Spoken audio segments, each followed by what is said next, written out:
이번 6평 지문 중에서 독서 오답률 1위, 가나 세트 한번 같이 볼게요. 8번 문제 위주로 볼 거긴 한데 그래도 6, 7, 8 요 순서대로 한번 볼 거고 그 전에 여러분들 가나 세트에 대해서 우리 살짝 약간 편견 같은 게 있잖아. 나 나올 거고 싸울 거고 이런 편견 갖고 가는 거는 좀 옳지 않을 것 같아요. 왜냐면 그런 걸 확정적으로 가지고 들어갔다가 뒤통수 맞는 기분이 들면 약간 기분이가 안 좋거든요. 우리가 문제는 풀 수 있지만서도 약간 쫄게 되잖아. 그러니까 절대 그러지 마시고 지금처럼 다른 제재가 나올 수도 있다. 그리고 살짝 가는 나의 논의를 위한 백그라운드. 약간 나 발사대 그런 느낌인 거잖아요. 그렇게 가져갈 수도 있다라는 거 생각해 주시고요. 그러면 우리 살짝 이제 진짜 실전적인 얘기로 돌아와서 본질적인 얘기를 한번 해볼까 합니다. 여러분, 지문을 읽으실 때 내가 한 땀 한 땀 한 땀 한 땀 한 땀 열심히 막 붙여나가면서 막 읽고 그게 중요한 게 아니야. 자, 멋들어지게 글을 잘 읽는다. 이게 중요한 게 아니라 여러분, 그리고 잘 쪼개서 내가 분석했다가 중요한 게 아니라 그럼 뭐가 중요한데 이 글이 도대체 나한테 뭘 설명하기 위한 글이고 이 글은 왜 이런 얘기를 이런 식으로 구성해서 하는가 라고 요 두 가지만 생각하시면 돼. 내가 지금 무엇에 대한 설명을 듣는가? 이 얘기 왜 하나? 알겠죠? 지금 뭐에 대해서 얘기해? 근데 이 얘기 왜 해? 알겠지? 그러면 우리 딱 첫 번째 문장을 읽을 때 빡 집중하는 거야. 첫 번째 문장을 읽을 때는 한 두세 번 읽어도 돼. 여러분, 지금 첫 번째 문장에서 설명하는 대상이 뭐야? 무엇에 대한 얘기를 하고 있어? 근대국가에 대한 얘기를 하고 있어. 근대국가는 시민의 생명과 재산을 보호하는 것을 1차적인 존립 이유로 삼았고요. 최소한의 금지 행위만을 법으로 정하고 이를 위반하는 경우에만 개입함으로써 시민의 자유를 보장하고자 했어요. 근대국가는 자유를 보장하고자 했습니다. 그래서 사람들을 최대한 풀어줬고요. 법은 최소한으로 했고요. 그러면 이걸 하기 위한 근대국가가 법을 최소한으로 했다는 얘기를 왜 해? 이러한 목적이 반영된 자유주의적 법 모델, 이 얘기를 하기 위해서 한 거였네.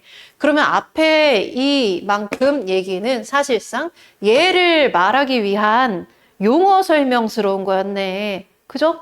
자, 무엇에 대한 이야기인가? 이 얘기 왜 하나? 요것만 생각하면서 보는 거야. 지금 자유주의적 법 모델에 대해서 얘기하기 위해서 근대국가는 이렇습니다. 라는 배경을 깔아준 거죠. 그러나 벌써? 그죠? 이 모델은 자유를 실질적으로 누릴 사회 경제적 조건이 모두에게 동등하게 주어지지 않은 상황에서 갈등이나 분쟁에 대처하는데 한계가 있었다. 여러분, 지금 잠깐 멈춰. 그냥 줄줄이 읽는 게 중요한 게 아니야. 자, 뭐라고요? 자유주의적 법 모델은 진짜로 최소한으로만 금지했대. 그래서 다 자유롭게 풀어줬대. 그러다 보니까 자유를 실질적으로 누릴 경제적인, 사회적인 그런 조건이 모두에게 동등하게 주어지지 않아.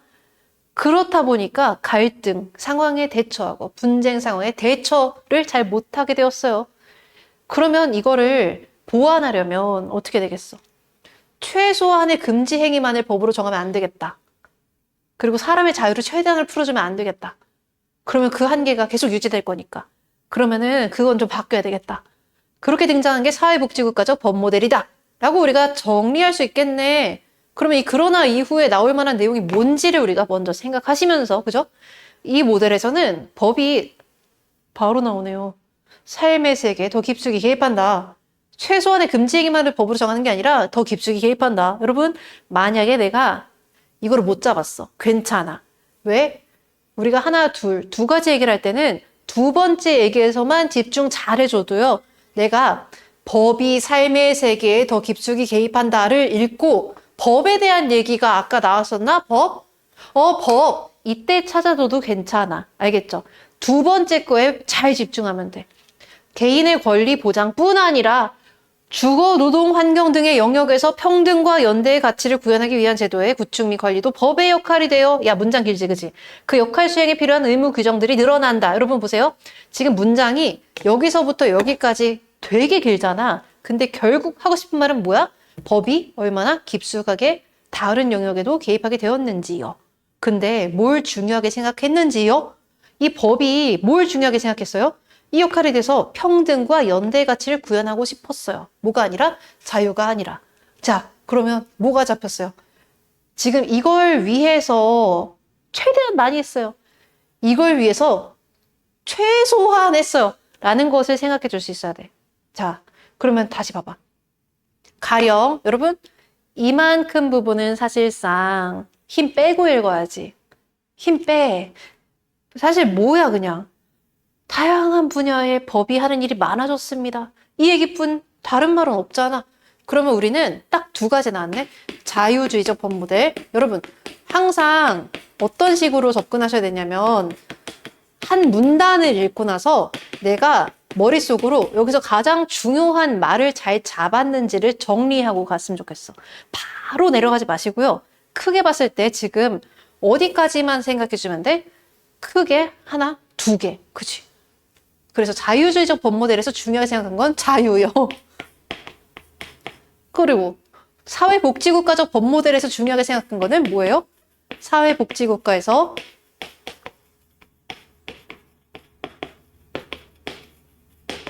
중요하게 생각한 건 자유가 아니라 평등과 연대예요.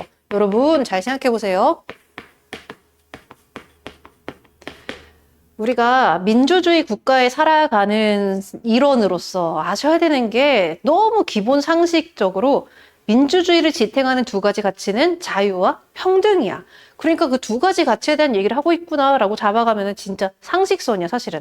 어쨌든 간에 지금 글을 읽는 차원에서는 크게 나뉜다는 걸 아셨어야 되고요. 내가 여기 두 번째에서 잡아준 다음에 첫 번째 걸 한번 잡고 오케이, 그렇구나 하고 끄덕하고 내려가는 게 마땅하다. 알겠지? 그래서 여기서 다시 한번 뭐라고? 두 번째 항목에서 차이점 잡으시면서 최소한의 규제를 했다. 뭐 하기 위해서? 자유를 보장하기 위해서. 많은 개입을 했다. 뭐 하기 위해서? 평등해주기 위해서. 그러면 사실상 이건 누구를 위한 거야? 약자를 위한 거잖아.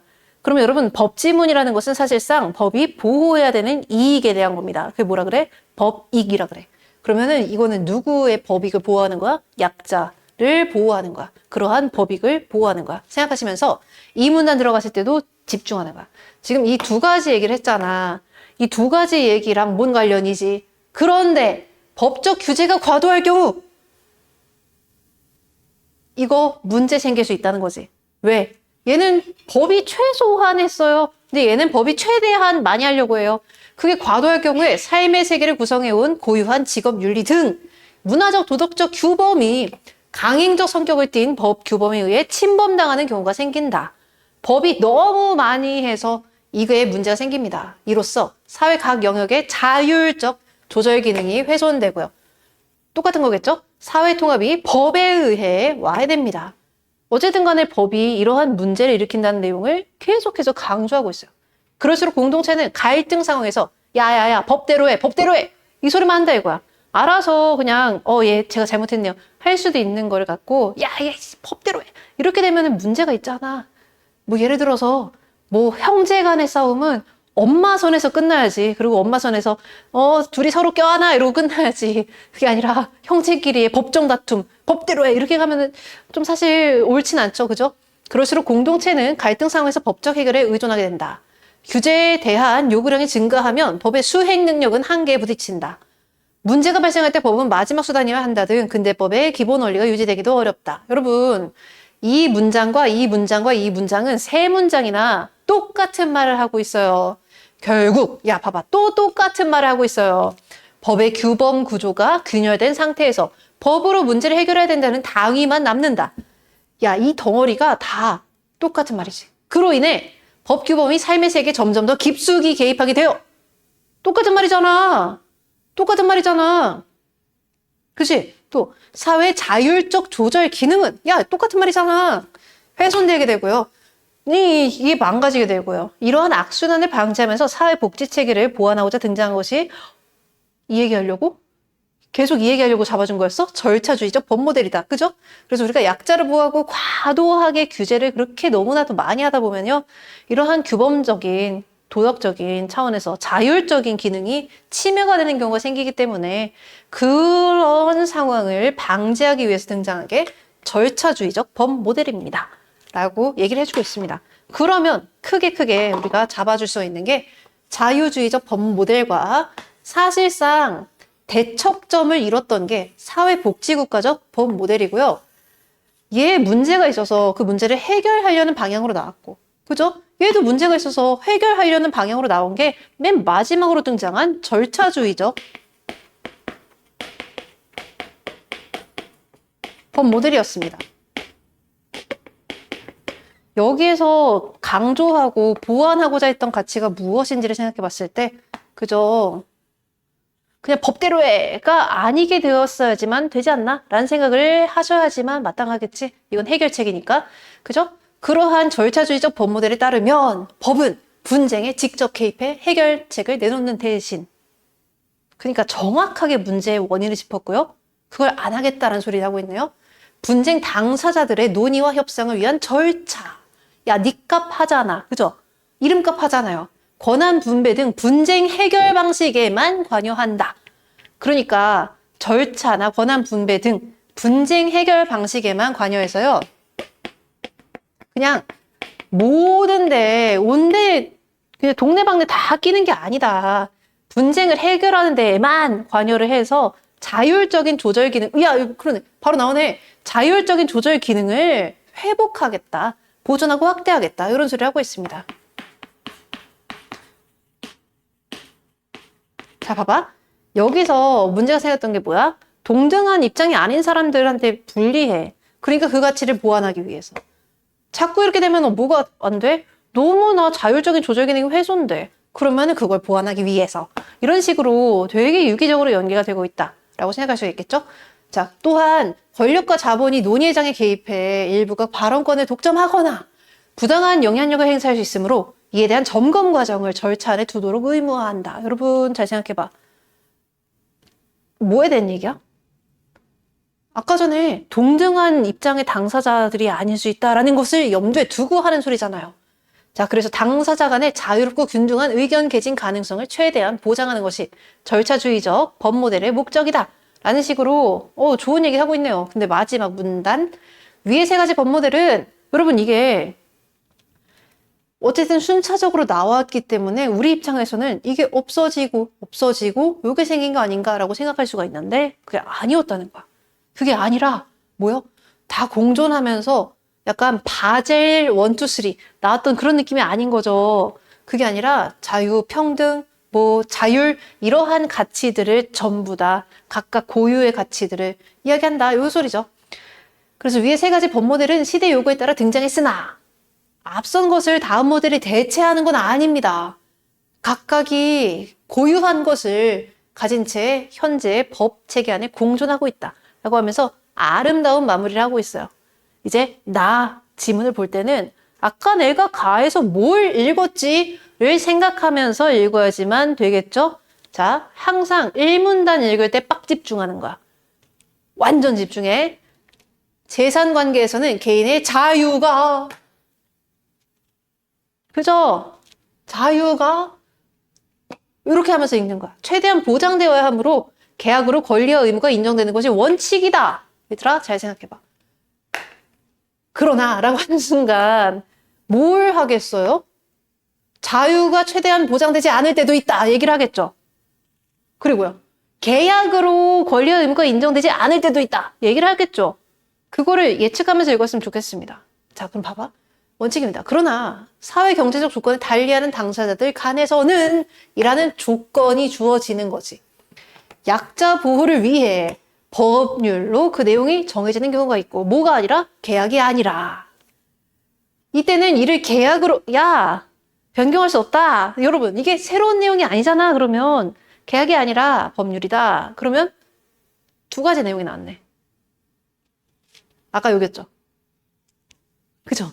약자 보호를 위해 평등의 가치를 실현하기 위해 이거 아니면 이거란 내용이 지금 똑같이 되는구나 라고 생각하시면 되겠고 얘들아 제가 진짜 기본적인 법의 기본 상식 말씀드리자면 법이라는 건 아까 전에 대목적이 있었죠. 법익 어떻게 법적인 이익, 법익을 누구의 이익을 어떻게 보호해 줄 것인가의 문제가 법익의 차원이었잖아. 그럼 법이 왜 존재하는가의 문제인 거죠. 근데 우리 법의 분류 체계를 좀 알아야 돼. 진짜 알아야 돼요? 알아야 돼요. 공법이 있고요. 사법이 있습니다. 공법은 보시다시피 공적인 거고요. 이거는 사적인 거고요. 그죠? 근데 공법은 국가와 개인 사이의 관계야. 사법은요? 개인과 개인 사이의 관계야. 맞아. 근데 우리 한 번만 다시 생각해보자. 자, 국가와 개인, 개인과 개인을 왜 이렇게 썼을까? 여러분, 국가와 개인은 절대로 평등한 관계가 될 수가 없어요. 그죠? 수평적인 관계가 아니라 수직적인 관계입니다. 그래서 국가가 개인에게 권리를 주고요, 의무를 주고요 하는 관계예요. 그러면 여러분 잘 생각해봐. 국가가 개인이 뭐 이렇게 하고 싶은 걸 갖다가 너 그러면 안 돼라고 통제할 수 있는 거잖아. 왜냐면 수직적인 게 국가가 이렇게 되기 때문에. 그치? 그러면 그 이유가 있어야 될 거 아니야. 아, 저는 자유롭게 살고 싶은데요 했을 때 이유가 있어야 될 거 아니야. 너 그렇게까지 자유로우면 안 돼 하는 이유가 있어야 될 거 아니야. 그걸 잘 생각하는 거야. 알겠죠? 그러면 얘가 이런 식으로 누를 때는 공익적인 사유의 이유가 있어야 돼요. 알겠지? 알겠지? 자, 그거 생각해. 개인과 개인 사이의 관계에는 당연히 수평적이기 때문에 서로에게 권리를 줄 수도 있고요. 의무를 줄 수도 있고요. 마찬가지로 얘가 얘한테 줄 수도 있고요. 왜냐면 한쪽만 주면 이거 종속적인 관계잖아. 그러니까 이거는 뭘 통해서? 계약을 통해서 이루어지는구나. 여러분, 사실 사회계약론 이런 것에 의하면 여러분들이 이런 관계를 개인이 만들어서 개인이 뭉쳐서 국가가 만들어지는 건데요 라고 할 수도 있겠지만 우리가 이제 실질적으로 이 국가가 굴러가기 위해서는 개인이 국가 위에 군림하는 존재는 사실 아니죠. 그렇죠? 자, 국가가 개인한테 이렇게 어떻게 하는지 이걸 위주로 생각을 해줘야 돼. 자, 그럼 봐봐. 지금 공법과 사법의 분류, 그리고 이건 머릿속에 기본적으로 갖고 있는 부분, 내가 지금 보고 싶은 거는 이 가지문에서 이야기한 논의의 토대가 나지문에도 이어지고 있다는 내용. 그래서요, 원칙은 계약에 의한 자유로운 결정이지만 예외는 법률로 내용을 결정할 건데, 근데 그게 뭐 때문에? 약자 보호를 하기 위해서. 약자 보호를 하기 위해서. 약자 보호를 하기 위해서. 이거를 정말 잘 잡고 가셔야 된다는 뜻이에요. 가에 이 내용이 연결되는구나 라고 꼭 생각해 주시면 좋겠습니다. 그래서요. 자, 이 문단. 임대차의 경우에 그 내용은 계약으로 정해지는 것이 원칙이지만 야, 그럼 이게 뭐야? 계약으로 정해져서 자유가 최대한 보장되는 것이 원칙이지만 임대차의 목적물인 임차물이 생활의 근거인 주택이나 생업의 근거인 상가이면 이 무슨 말이야? 방금 전에 봤잖아. 임대차가 약자 보호를 위해서 이거 봐봐. 생활의 근거인 주택이나 생업의 근거인 상가이면 그죠? 약자가 여기 살아야 되고요. 약자가 이래야지만 밥 먹고 사니까요. 그러면 임차인 보호라는 약자가 얘죠. 여러분 그러면 임대인, 임차인이 뭔지 잘 몰랐다 할지라도 그지 우리가 기본적으로 이건 알아야 되는 상식의 어휘이긴 하지만 몰랐다고 할지라도 임대인과 임차인 사이에 누가 약자일지를 생각해 보면은 집 주인이 약자는 아닐 거 아니야. 그죠? 집주인은 갑이잖아. 그러니까 이 집주인이 아니라 새 들어가는 사람이 이게 임차인이 빌리는 사람이구나 라고 거기서 잡을 수가 있어. 알겠죠? 우리가 어휘를 몰라도 여기서 잡을 수가 있었어. 그런 과제는 계약만으로는 실현되기 어려우니까 뭐가 필요하다? 법률로 정해주는 게 필요하다 라고 하면은 이제 정보량이 확 줄고 우리가 인지적인 부담이 확 줄게 되죠. 그래서 이런 법에는 뭐 주택이죠. 요 상가죠. 계약보다 우선 적용되는 제도가 마련되어 있다. 뭘 위해서? 약자 보호를 위해서. 예컨대 계약으로 임대차 기간을 이 법들에 규정된 최단 존속 기간보다 짧게 정했더라도 임차인에게는 최단 존속 기간이 보장된다. 한편 임대차 계약이 종료되기 전에 일정 기간 내에 임대인이나 임차인이 계약 갱신 여부에 대한 의사를 표시할 수 있다. 이 기간 내에 임대인이 임대차 종료를 요구한 경우에 임차인이 갱신 요구권을 행사하면 여러분 보세요. 지금 뭔가 너무 많은 내용이 지나가고 있는 것 같아서 부담스럽잖아. 사실상 이제 뭘 하셔야 되느냐. 야, 읽으면서 와 어지럽잖아. 일단 내가 어디서부터 어디까지가 그냥 똑같은 말을 하고 있는지 이거를 잘 찾아주시면 돼. 자, 봐봐. 이 과제에 그래서 뭐가 필요해? 이런 법이 필요해. 이 법에 임차인 보호를 위한 목적이 있어. 그 법익을 보호해 줄 거야. 예컨대 잘 봐봐. 계약으로 임대차 기간을 최단 존속 기간이 있어요. 너 요만큼은 살게끔 보장해 줄게. 이렇게 있어. 그렇게 정했더라도 임차인에게는 최단 존속 기간이 보장된다. 계약보다 법이 우선한다는 뜻이잖아. 그죠? 계약의 자유보다는 법적으로 너가 이 주거의 안정성 이걸 좀 보장해 줄게. 한편 여러분 이런 한편 이런 걸 잘 생각해봐. 한편이라는 말은 사실 다른 얘기 해줄게 라고 내가 언지를 주는 거잖아. 그러면 끊어주고 가도 괜찮아요. 임대차 계약이 종료되기 전에 일정 기간 내에 임대인이나 임차인이 계약, 갱신, 여러분, 갱신이 뭐예요? 다시 한다는 거잖아. 갱신은 다시 한다는 거야. 다시 계약할래?에 대한 의사를 종료하기 전에 표시할 수가 있대. 이 기간 내에 임대인이 임대차 종료를 요구한 경우에 무슨 말이야? 집주인이 나가세요. 갱신하지 말고 이제 요 한 번 했으면 됐으니까 나가세요 라고 했어. 그러한 경우에 임차인이 갱신 요구권, 저 한 번만 다시 살래요 를 행사하면 임대차 종료 예정일로부터 최단 존속 기간만큼 임대차가 연장된다. 야, 이거 잘 판단해야 돼. 잘못 생각하잖아? 어떻게 되는지 알아? 이 계약 기간이 있어요. 선생님, 잘 생각해 보세요. 여기 지금 얘가 임대차 여기 최단 존속 기간이 있어요. 근데 종료되기 전에 요만큼 살게끔 하는 거예요?가 아니라 넘어가 버렸네. 그게 아니라 잘 생각해 봐. 갱신이잖아. 그러니까 여기서 내가 갱신할래요 라고 한다면 그 갱신한 종료일로부터인 거야. 사실상 여러분 이거는 재선에서는 너무 쉬운 내용이었어요. 왜냐면 우리가 뭐 원룸이나 그런 자취를 한 번이라도 했으면 너무 당연한 얘기거든. 그래서 사실 어른의 세계에서는 눈 감으면 못 읽지, 그치? 그냥 잘 읽게 되는 내용일 텐데 우리들 입장에서는 어렵잖아. 근데 저는 사실 경제교육 같은 차원에서 고등학교에서도 배워야 되는 내용이라 생각을 해요. 근데 여러분들 잘 들어. 실전이야. 자, 임대차 계약이 종료되기 전에 여러분들은 그 2년이거든. 2년이야. 상가 같은 경우는 1년이지만 우리가 원룸 계약을 할 때는 2년이야. 2년 전에 여러분이 갱신 요구권을 한 번 행사할 수 있어요. 2개월에서 6개월 요 사이에 저 한 번 더 살래요 라고 한 번 행사할 수 있어.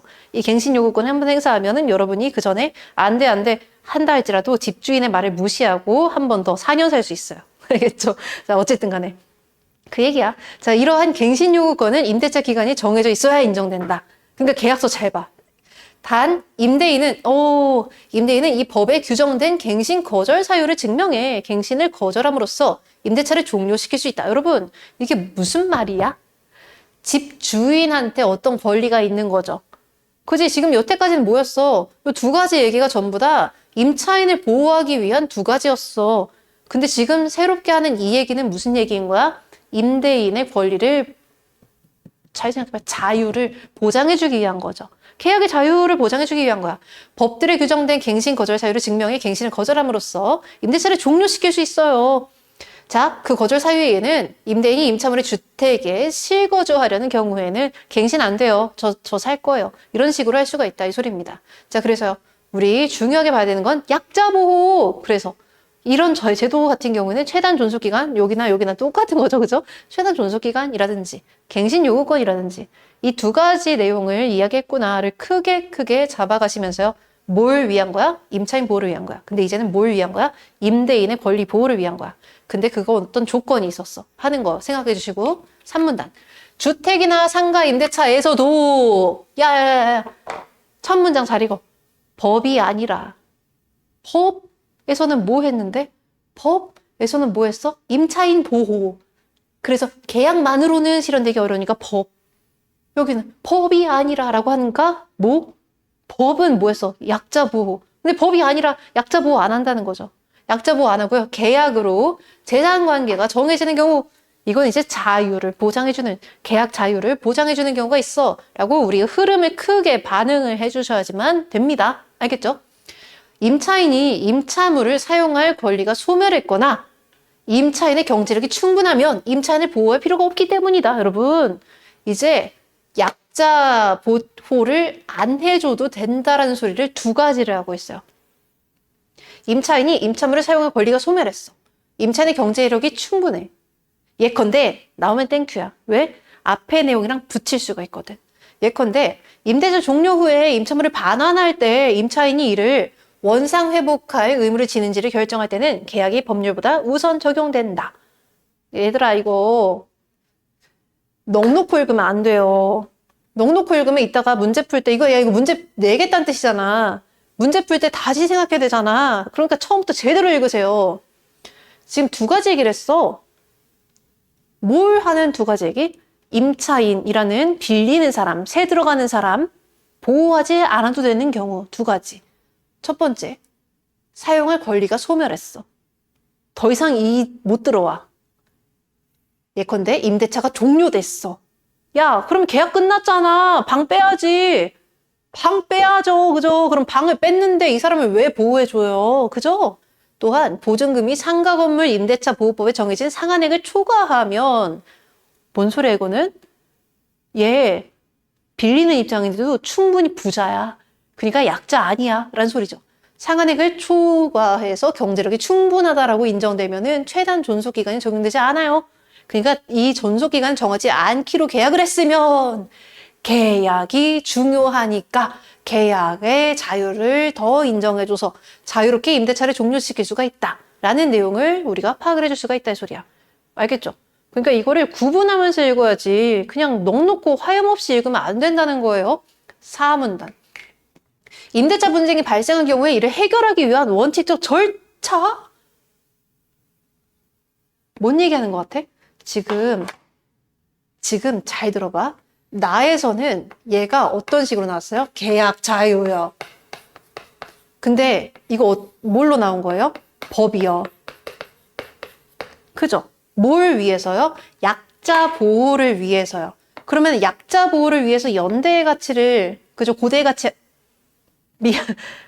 연대의 가치를 실현하기 위해서 약자에 대한 보호를 해주기 위한 그러한 법이 생겼다. 그런 법들로 얘네들을 보호해준다. 임차인을 보호해준다. 이거 하는 거고, 지금 이 계약 자유의 원칙은 누구에 해당하는 거겠어? 임대인에 해당하는 거겠죠. 여기는 임차인인 거고요. 가능하지, 그치? 그런 다음에 지금 여기 뭐야? 절차주의적인 얘기를 마지막 문단에서 그대로 하고 있잖아. 야, 이렇게 잘 썼냐? 이를 해결하기 위한 원칙적 절차는 법관이 주도하는 재판 절차인데 여기서 당사자들은 자신의 주장을 뒷받침할 자료를 제출해야 되고요. 한편 분쟁 해결 절차에서 당사자들의 자유로운 의견 개진을 보장하기 위해 이런 법에서는 임대차 분쟁 조정 절차도 마련되어 있다. 여러분, 원칙적으로는 판사 봐야 되는데 근데 이거 당사자들이 알아서 다 찾아야 돼. 근데 한편 이러는 순간 아, 당사자들이 불편하니까 라고 생각해 주시면 좋잖아. 당사자들의 자유로운 의견 개진을 보장하기 위해. 왜냐면 당사자들이 뭔가 그 정보에 접근하기가 쉽지 않을 수 있잖아요. 위치가 동등하지 않으면. 그지? 이런 법에는 임대차 분쟁 조정 절차도 마련되어 있다. 원칙적으로 재판 절차인데 예외적으로 이런 것들을 한대요. 근데 아무 때나 하겠냐고. 예외적인 게 아무 때나 생기겠냐고. 아니죠. 어떠한 예외의 성립 조건이 있겠죠. 이때 조정 절차를 주관하는 조정위원회가 당사자를 위해 자료를 수집해 줄 수가 있어요. 직접 안 해도요. 알아서 해줘요. 근데요. 그러나 임대차 분쟁 조정 절차는 당사자들이 분쟁 해결을 위해 이 절차를 따르기로 합의해야 돼. 의사표시 합치가 합의잖아. 그러니까 의사표시가 일치하지 않으면 합의가 결렬된다면 분쟁조정위원회는 안 되겠죠. 그러니까 판사 보러 가야 되겠죠. 그렇지. 이런 합의가 이루어지지 않으면 재판 절차를 따라야 한다. 얘들아, 잘 생각해봐. 지금 이 말은 안 줘도 되는 말인데 일부러 준 거잖아요. 그러니까 이러한 재진술성의 말은 지우는 연습하는 것도 나쁘지 않을 것 같아. 아, 이거 재진술이네? 그래서 이 절차를 따르기로 합의해야지만 시작된다 라고 끝냈어도 되는데? 라고 생각해도 괜찮겠지. 아, 정답률 높아지는 소리 하시네 라고 생각하면 좋겠죠. 그죠? 어쨌든 지금 내용 자체가 너무 깔끔해요. 재판 아니면 조정 절차. 근데 재판 아니면 조정 절차에서 조정 절차가 성립되기 위한 조건은 합의. 당사자 간의 합의. 그래서 이거는 의식적으로 여러분이 매칭하면서 읽었어야지만 된다. 알겠지? 아유, 그러면 6번 봐봐. 우리 이거 자유주의적 법모델 이러는 순간 내가 무슨 생각을 해야 돼? 자유. 사회복지국가적 법모델 이러는 순간 무슨 생각해야 돼? 평등. 절차주의적 법모델 무슨 생각해야 돼? 자율성 회복, 절차. 요거 생각하면 되겠지. 크게 뼈대를 잡았잖아. 근데 그 뼈대 잡은 내용에서 살은 알아서 붙어요. 모든 걸 외워야 되겠다 해서 암기가 되는 게 아니라 이해가 되면 암기는 따라옵니다. 여러분 그러면 2번. 뭐라고? 사회복지국가적 법모델, 평등. 그래서 임차인의 생업을 보호할 필요가 인정될 때에는 약자 보호, 그죠? 약자 보호를 해줘야 될 때는 임대인의 재산권에 대한 제한이 가능하다고 여기겠군. 그니까 임대인의 재산권이라는 그건 자유잖아. 그 권리 제한은 지금 약자 보호라는 어떤 공익적인 사유가 인정되기 때문에 그거는 내가 제한할 수 있어. 이런 식의 흐름인 거잖아요, 사실상. 그래서 뭐라고? 이 평등이라는 약자에 대한 보호를 위해서 임대인의 재산권을 제한하고 너 더 사세요 할 수도 있다고요. 그리고요. 약자 보호가 우선이다라는 거. 절차주의적 법모델은 임대차 분쟁 조정에서 당사자들의 자유로운 의견 개진의 기회를 법으로 보장해야 된다. 나 이거 아까 읽은 것 같은데 맨 마지막 문단에서 그대로 핵심 내용인데 자 이제 4번 자유주의적 법모델은 뭐예요? 계약상의 자유를 인정한 내용입니다. 사회복지국가적 법모델과 달리 임차인의 갱신 요구를 임대인이 거절할 수 없어야 된다고 보겠군. 뭔 소리야? 뭔 소리야 여러분? 이 갱신 요구를 임대인이 거절할 수 없어야 된다고 미안해. 천천히 할게. 갱신 요구를 임대인이 거절할 수 없어야 한다고 보겠군. 자, 자유주의적 법모델은 약자 보호가 위주가 아니었죠. 뭐가 위주였어? 재산권 보호, 자유권. 요게 위주였잖아. 그러니까 갱신 요구권은 이런 법률적 장치잖아요. 만약에 계약상에 정해진 것이 있으면 거절할 수 있어야 된다고 보겠죠. 거절할 수 없어야 된다고 보면은 이거는 자유주의적 법모델이 아니겠죠. 가능. 자, 이제 5번. 사회복지국가적 법모델과 절차주의적 법모델은 모두 임대차 갈등을 다룰 때 임대인과 임차인이 야, 언제 그랬어? 대등한 관계가 아니야. 대등한 관계가 아니야. 그래서 그거는 너무 당연한 얘기야. 약자가 너무 명백해. 자, 그래서 이제 7번 볼게요. 7번 문제 같은 경우는 주관식으로 접근하셔야 돼. 자, 예를 들어서 기억 뭐 이렇게 있고요. 혹은 뭐 A, B, C 이런 게 있고요. 자, 가장 적절한 것은 추론 문제가 나오는 경우에 바로 선지로 가시면 안 돼요. 바로 선지로 가면 말려요. 절대 그러시면 안 되고 내가 답을 내려. 다시 지문으로 가. 지문으로 가서 이걸 설명하는 말은 뭐야? 라고 답을 내려. 그런 다음에 하고 선지로 와. 그래야지만 문제를 잘 풀어요. 자, 그래야지만 내가 선지에 휘말리지 않아요. 자, 선지에 휘둘리지 않기 위해서 우리 다시 한번 예를 먼저 봅시다. 임대차 종료 후에 임차물을 반환할 때 이런 의무를 지는지 결정할 때에는 계약이 법률보다 우선 적용된다. 법률은 약자 보호를 위한 거였는데 약자 보호를 안 해준다. 왜요? 임대차가 종료됐으니까요. 여러분 여기서 내가 만약에 이거를 못 읽었어. 뇌 빼고 읽었어. 그러면 경제력이 충분하다면 이렇게 가버린다고. 그러면 안 돼. 야 진짜 좀 정신을 차리고 우리 좀 차분하게 두 가지 얘기를 했어요. 근데 이거는 임대차 종료된 거니까 임차인이 임차물을 사용할 권리가 소멸된 겁니다. 알겠죠? 아니 끝났는데 계약이 방 빼야지. 자 이제 또한 이거죠. 이거 여기가 여기죠. 그러니까 이게 어디에 매칭되는지 이거를 구분하셔서 문맥을 확인하셔야지 단순히 앞에 있다고 해서 그 말이 아닌 거잖아. 알겠죠?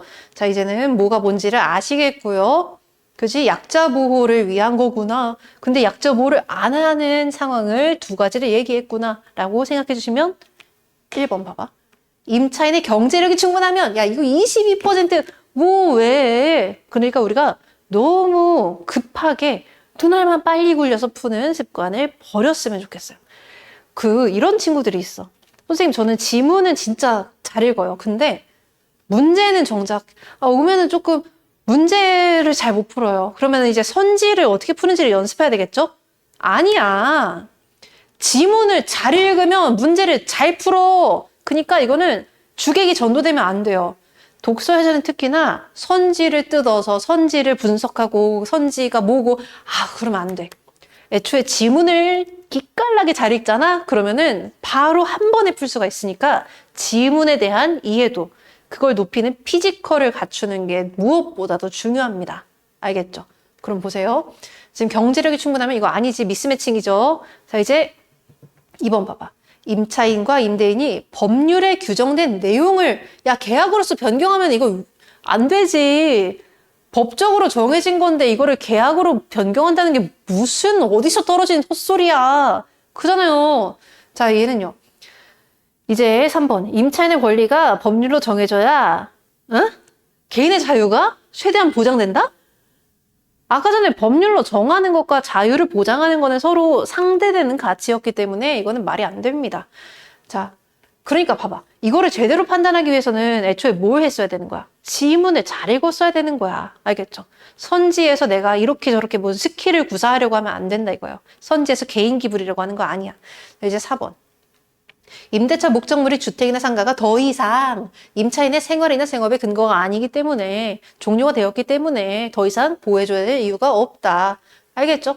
자, 없다까지 괜찮죠? 괜찮죠? 자, 그래서 이 4번의 내용이 어디에 해당하는 건지 매칭만 잘했어도 된다. 자, 이제 8번 볼게요. 이 8번 보기는 우리가 처음부터 새로운 얘기 하시면 안 되고요. 무조건 우리 지문에 있었던 내용을 그대로 매칭시켜줘야 되겠다.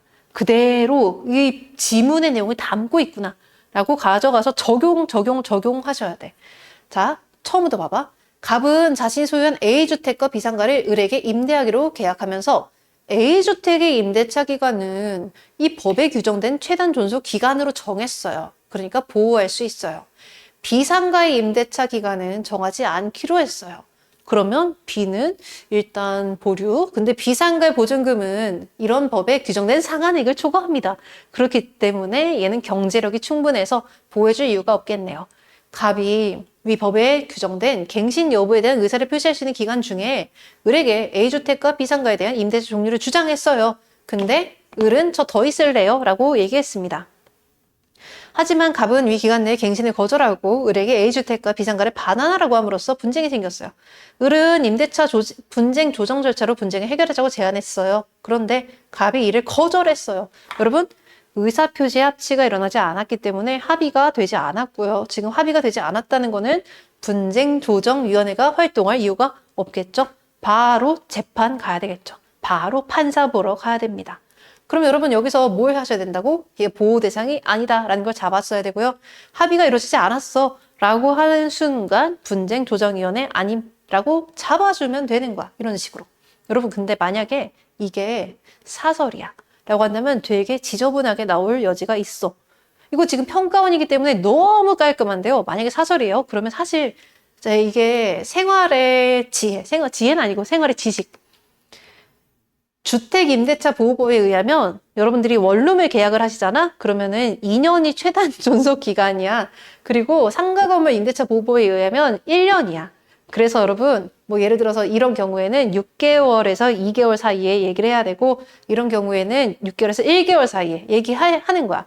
그리고 상가 임대차 보호법에 의하면 이제 저희가 연구실 계약 같은 것도 하고 막 그러니까 스튜디오 계약 같은 것도 하고 그러니까 저는 이게 알게 된 건데 그거 의하면 이게 10년이 기한이고 그 기한 내에 여러 번 연장할 수가 있어요. 10년 안에는. 근데 보증금이 너무 센 곳이야. 그러면은 나가라고 할 수 있겠지.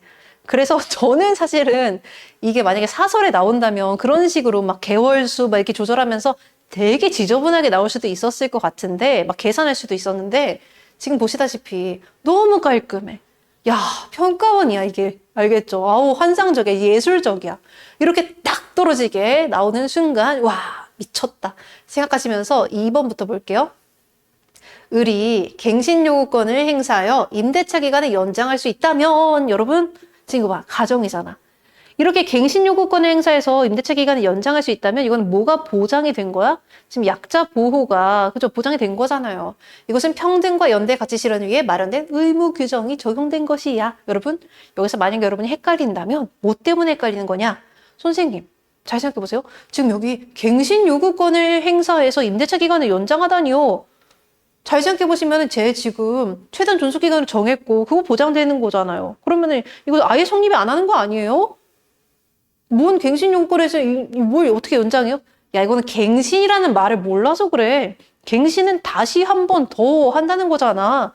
그러면 다시 한 번 더 한다는 거는 아까 전에 봤다시피 종료일로부터 한 번 더 한다는 뜻이에요. 그러니까 이게 뭔 말인지 갱신이라는 그 어휘의 의미를 파악을 못했고 또 종료일로부터 한 번 더 한다. 최단 존속 기간이 한 번 더 보장된다 라는 그 말의 의미를 파악을 했어야 된다. 그걸 몰라서 생긴 문제다 라고 생각하시면 됩니다. 알겠죠? 그래서 그거는 너무 당연한 얘기야 사실은. 그치? 약자 보호를 위한 법률상의 의무 규정이 적용된 거죠. 자, 근데 이거 핵심이 뭐냐면 나의 내용이야. 이거 나에 가서 찾아봐. 아무리 봐도 없어. 가의 내용이야. 이런 식으로 가와 나의 내용이 연결돼서 출제되고 있다는 것을 약간 아까 전에 말씀드렸다시피 나 발사대 가였다는 것을 생각해 주시면 좋았겠어요. 이제 3번. 을은 갑에게 이런 법에 규정된 최단 존속 기간을 주장할 수 없지. 아까 전에 그 상한액 이상 초과했으니까 얘 부자야, 약자 아니야 라고 됐기 때문에 안 되겠죠. 4번. 을의 의사와 무관하게 갑이 비상가 임대차를 종료시킬 수 있는 곳은 시민 개개인의 자유가 그쵸 갑에게 보장된 것이겠군. 여러분 지금 임대차를 종료시킨다는 것은 계약상의 자유가 보장됐기 때문에 이 재산권을 보장한다라고 생각하시면 되겠죠. 그지? 이런 식으로 뭘? 계약의 자유, 약자 보호 법률은 평등 그렇게 연결했으면 너무 괜찮다. 알겠죠? 그래서 가에서의 논의가 발사돼서 나로 연결되고요. 그대로 출제되고 있다는 것도 생각해주면은 이제 5번. 갑과 을 간의 A주택 임대차에 관한 분쟁 해결 절차에서는 조정위원회가 을을 위해 자료를 수집할 수 있겠군 이라고 너무 명랑하잖아 지금. 여러분 지금 이거 뭐야. 합의가 이루어지지 않았기 때문에 판사님 만나야 돼요. 근데 이 사람들이 활동하면은 뭐야 이거 독립투사야? 비밀결사대야? 이거 왜 활동을 해? 그잖아. 잘 생각해봐. 이상한 일이야. 을을 위해서 을은 약자니까 언제나 보호해야 되잖아요. 화가 아니잖아. 알겠지? 어떠한 절차상의 요건이 있었다는 것을 생각해 주시면 좋았겠죠. 너무 당연한 일이니까. 알겠지? 그러니까 글을 읽으실 때 우리 조금 더 지문의 내용에 조금 더 집중해 주시면서 선지는 지문을 잘 읽으면 스르륵 알아서 풀린다라고 생각해 주시면 좋겠어요. 다시 한번 우리가 이 전체적인 뼈대, 틀, 중심축, 핵심만 잘 잡았어도 사실상 그렇게 긴 글이 이렇게 요약되는 거잖아. 그러니까 여러분이 하실 거면 연습을 어떻게 하시느냐. 첫 문단을 읽어. 그런 다음에 가장 중요한 말이 뭐야? 뽑아. 그 말과 두 번째 문단이 어떻게 연결되는지를 생각하면서 읽어. 두 번째 문단이 어떻게 요약되는지를 뽑아. 세 번째 문단 마찬가지. 계속해. 글 끝났어? 잘했어. 그러면 전체적으로 무슨 말이 가장 핵심인지 뽑아. 얘들아 잘 생각해. 이렇게 중간중간에 버퍼링 주는 게 여러분 입장에서는 부담스러울 수 있어요. 선생님 저 빨리 문제 풀어야 되는데요. 야 이게 문제를 빨리 푸는 방법이야. 안 그러면은 문제 풀 때 생각을 엄청 해야 돼. 그리고 엄청 돌아가야 돼. 근데 지금 잘 생각해 보세요. 여러분한테 근거를 보여주기 위해서 돌아간 거지. 그 지문을 보여드린 거지. 내가 야, 이거 돌아가서 봐야 돼 하는 건 없었어. 생각을 잘하면 되잖아. 지금 이해를 잘 하시면은 뭐라고요? 암기는 따라온다. 그렇게 뭐라고? 독해 피지컬을 올리는 연습을 우리 여름에 집중적으로 해주신다면 구평과 수능에는 이런 식의 지문만 나와도 사실상 너무 깔끔하고 예뻐요. 알겠지? 그러니까 이 정도는 우리가 잘 풀어서 100점 쟁취합시다. 알겠죠? 자, 오늘은 여기까지입니다. 수고하셨습니다. 안녕!